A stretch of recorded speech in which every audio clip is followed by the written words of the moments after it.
Hello and welcome to Signal Shift with me, Rocky, and our lovely guest today, Zikea McCurdie. Welcome, Zikea. Hello, everyone. Thank you for having me, Rocky. Absolute pleasure. Zakia is a wellness director at Wellness 360, where she creates and oversees wellness programs that inspire lasting change and prioritize inclusivity. She's a national board certified health and wellness coach. She's worked for organizations like Avedon Health and Popular Noom as a health coach. She has also applied behavior science principles to support the design of products for companies like Happify. Zakia has her master's in integrative medicine and she's a certified yoga instructor. Now, Zakia and I connected when she generously contributed to a book that I'm very close to publishing.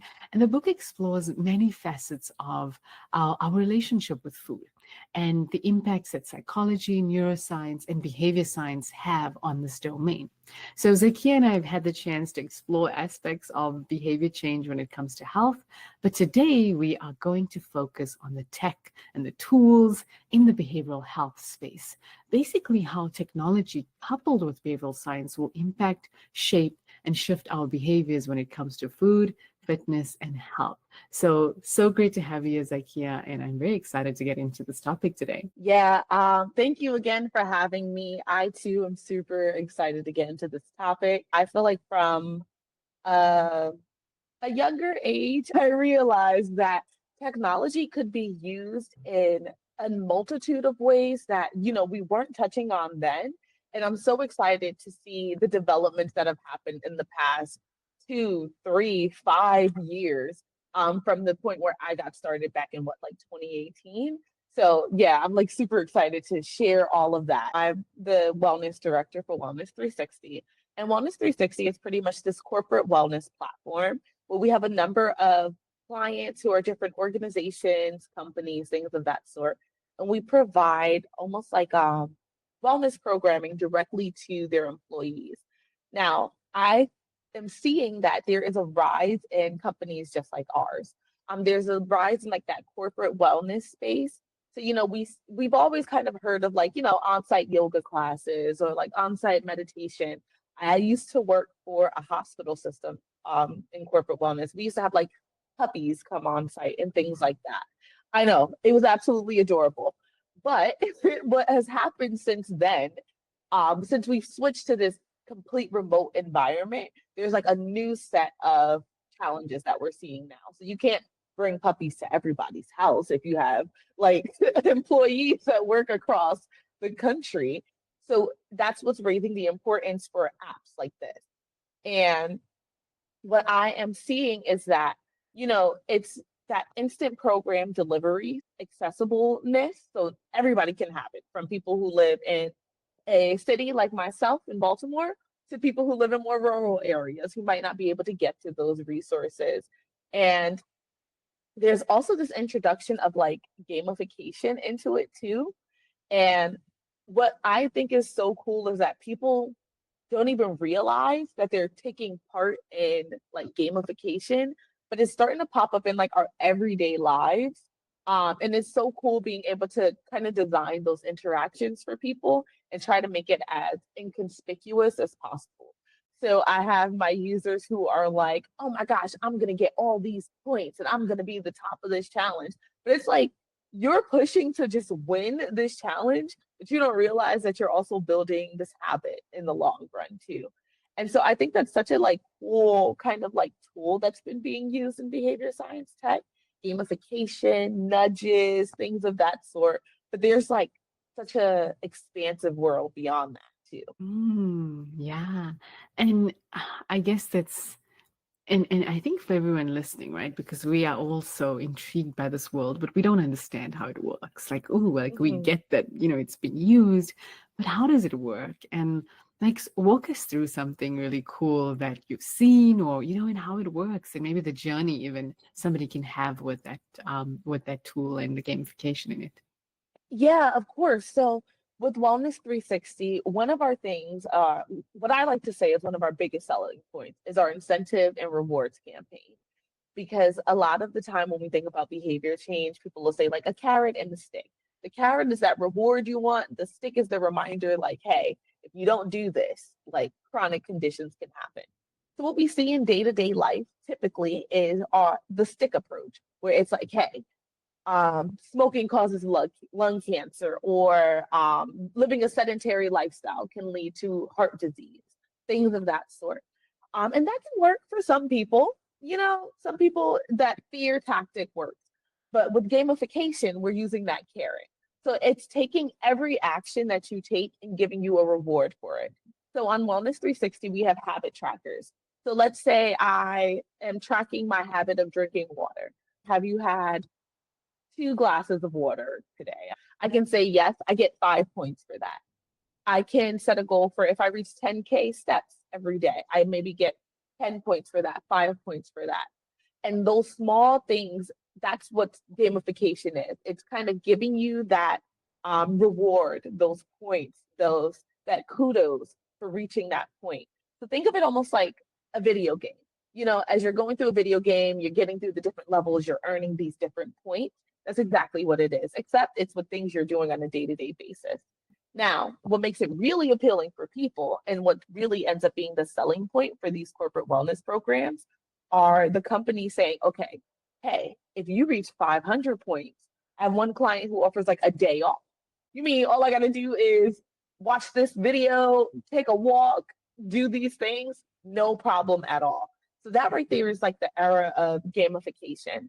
And then nudges to kind of add to that would be those little reminders that you get to say like, hey, remember, if you do this, you get this. So it can be reminders from, remember, if you drink water today, it can help you feel energized. And sending that reminder at a specific time, I'll get into that too. That's called like just-in-time interventions, but that's a different story. To different nudges like, hey, remember, you're in this challenge. And if you complete this challenge by May 31st, you'll get an extra 200 points. Here's what you can redeem it on. So like taking those small things and making them seem, and giving yourself like a reward for them, that's gamification. And while it does happen a lot in behavior science tech, and like on our platform, that's how we do it, you can kind of build that for yourself in a way too. So I've had an app on my phone. Oh my gosh, I can't remember the name off the top of my head. I'll get it for you.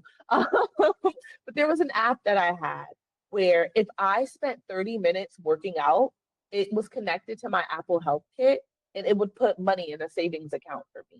So I'm building my savings goal, and I'm like rewarding myself as I'm working out. So that's kind of been the basis for these larger developments now that we're starting to see in the behavior tech world. And it's so subtle, right? It's in our environment, but it's so subtle, which I love about it. And really cool to hear that almost some of the waves of change that are happening in just general corporate wellness are kind of merging with this. For example, that day off, and the recognition of that's what people value, and giving them more time, and, and true wellness.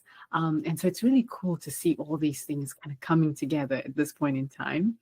It reminds me of, and this is a big one on social media, so I think everyone might have seen this one, but a while back, I'd seen a video or a clip of, I don't know which country, it was a European country, but it was basically like a ticketing machine for bus tickets.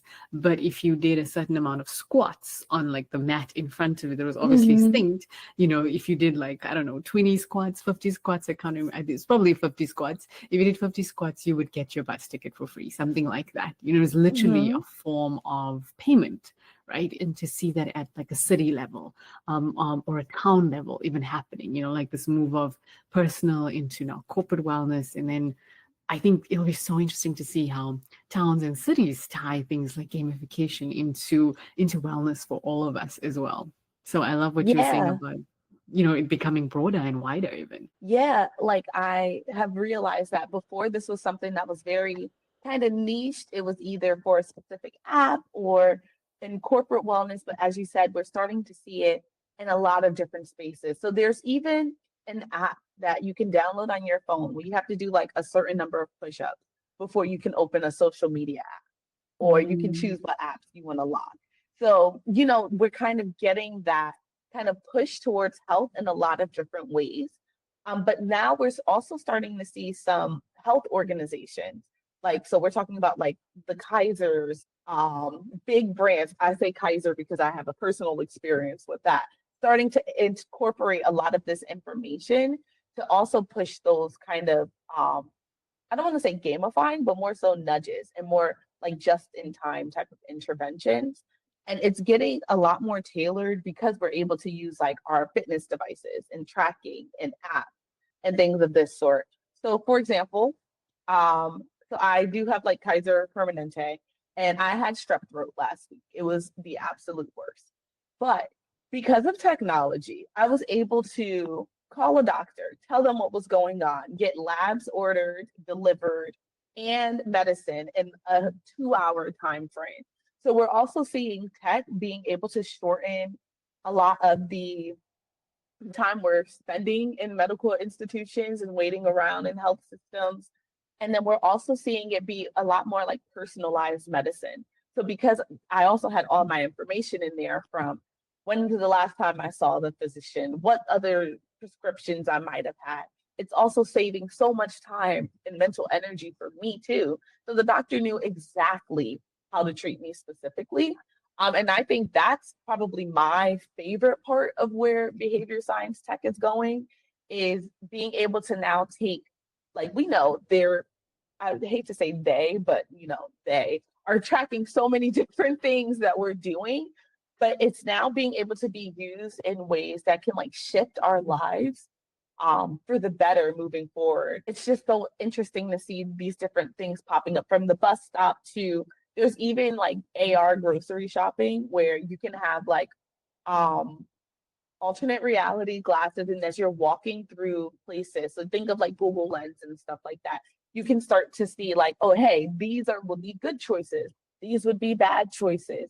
Like, technology is getting that defined now, where it's even getting easier for us to choose what we want. Wow. And how would, like, Zaki, is that when you're actually like physically shopping in the store, you put on the lenses and they kind of give you a breakdown of like the products? That's Yeah. amazing. I love that because, um, whenever somebody is diagnosed with something or they have even an allergy come up or something, it's always, okay, you've got to go make these dietary changes and you get that message, but then you're kind of really left on your own, right? And if you do get Mhm. help, that's great. But even that, you got to figure it all out on your own. There's very little from the doctor to kind of incorporating the Mhm. treatment. There's not a full integrated system that we have yet for that, right? And so something Mhm. like that is so amazing for someone. Like, I think about like a lot of the older folk in our lives who they get very overwhelmed when we try to educate them about nutrition, and they're like, oh, that's too much. But I could feel like, Mhm. okay, well, I'm just gonna put this on you, just relax, I'm here with you, it's gonna say what's good or bad, let's test it. Sometimes we think older folk may not be open to tech, but I think when it makes their life simple like that and you make it fun, Mhm. it can really support them, right? And alleviate the decision making they have burden really they would have to carry to choose those things. So I love that. So cool. Yeah. Yeah, it's so interesting. I actually just read a paper about using technology with older crowds, and it was specifically for chronic condition management. And this was through like wearable trackers and things of that sort. So think of like your Apple Watch, your Fitbit, and based off of certain information that was being pulled from that user, so metabolic data, things of that sort, blood glucose tracking, they were able to provide them with specific insight to say like, hey, you had this for breakfast, or and so your blood glucose is probably going to be around here for like lunch, dinner, so here's the options you want to look for. So it's literally getting like that specific, where it can push exactly what you need to do. So for example, there's an app called Zoe, I believe that's how you pronounce it, where they provide like at-home tests for you to take. And this is looking at like your metabolic health, it's weight management, you're looking at blood glucose, blood pressure, all of those things. You send that information back, and then they tell you exactly what foods will work best for you. So now you have that personalized support. So it takes it that next step when the physician says, hey, you need to eat better. Now it's like, what do I eat? You can get that testing now to get that. It's that AR grocery shopping, being able to provide those explanations on demand, being able to review nutrition labels and get an explanation of like what this means on the label, because that's one of the questions I would always get as a health coach. And now there's even options where as I mentioned, there's like forecasting. So for example, OneDrop, they are they focus on like diabetes management, chronic condition management. They have like an algorithm that can forecast your glucose, blood pressure, and weight up to 6 months out. So they can Wow. start looking at, right? Like, isn't that crazy? So Yeah. they can say, like, hey, you've been logging XYZ. Here's what we've got about your metabolic data. Here's where you'll be in 6 months. If you continue on this path, here's where you'll be. If you make these changes, here's where you'll be. And even like January, this is another app where they will show you how a meal will affect your blood sugar in advance. So you're thinking about a meal. Maybe you take a picture. Hey, here's what I'm thinking about eating. Because they have all of your information already. They can say, hey, here's how it's going to affect you. Yeah. Or, hey, there's apps that's like, hey, your stress levels were high today. Make sure you go for a walk instead of snacking late at night. Like, it's so interesting how deep it's getting. Wow, that is so that, and I love the predictive part of it because that's how we control our future outcomes, right? It's Mhm. preventative medicine, really, in Mhm. the coolest way. So I love that. And I guess my question is like, right, and I've seen this, right? It's like there's apps where you can just take a photo of your food. I think there's an AI app, right, where you can take a photo of Mhm. your food and it's gonna break it down for you. And I'm like, just from a photo, which I still cannot get behind the mechanism of how that works. But I mean, it's there. And I'm sure we're gonna see even better technology. How do you think, and this is a funny one, right? And I'm kind of mirroring it to this one, but Time had on its kind of best inventions list this AI powered toilet seat, okay? And I know we always hate taking the conversation kind of there, but the point was that, it would analyze your stool, right? And that's important feedback, right? And it's doing it automatically. You're just doing your thing and it's doing it automatically. And, for this very strange link that I'm making to the two, but I guess what I'm saying is, when will we get to the point where, and, because I'm like, a lot of people just won't make the effort to take the picture of the food or do that. There's a little bit of barrier, but you are making the meal. You are kind of putting that. I mean, maybe it's your stovetop or your kitchen counter. I don't know if it's gonna have, you know what I mean, the camera somewhere that Yeah. takes the snap, right? So you're not doing it, and then I think it's like, wow, that'll really. But yeah, I mean, what do you think about that? It's so interesting because I do feel like we're like slowly moving to like that type of space. So like there's scales right now that you can put your food on and weigh it, and it'll give you your macros, it'll give you how many carbs, all of that right now, and that'll log into your phone. So I think we're starting to see like the first steps towards it. I think where it's really gonna tie in is like the glasses. So those Google lenses, Yeah. as we start to shift more to like this VR, AR type of thing, that's where we're really gonna start seeing that come in a lot more. Because I think that's what's gonna make it a lot easier for people. So imagine you just have your glasses on and you're just over the stove, you just click, and then it can tell you, hey, here's everything that you have. That's where I can see it starting to go. But as you said, I think the biggest barrier right now is getting people to use the tech in order to get the insight. I think there's just a huge kind of there's a little bit of apprehension when it comes to technology because at the same time, you do have to give it a lot of information for it to be able to predict things about you. And I know people can be kind of a little iffy about sharing that much insight about themselves and putting it on the internet. But so I would say something for the organizations and these companies to do is start to make sure that they're ensuring, like, hey, people have to know their health data is safe because these tools are impeccable. They can legitimately change lives, but it won't happen until like that trust is built. Because it can feel a little invasive. But I do think it's getting there. The toilet thing is so cool. I personally think it's cool. I would personally love to try it just to see like what are you going to tell me? Like what can you possibly see in this?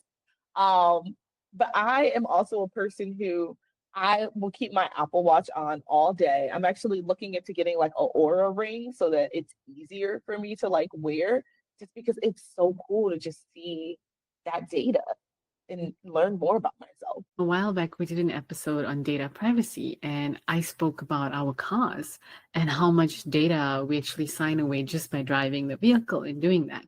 And so sometimes the reality is that our data is being taken in different ways that we don't even realize. But to give it towards something like this, which is your health, Mm-hmm.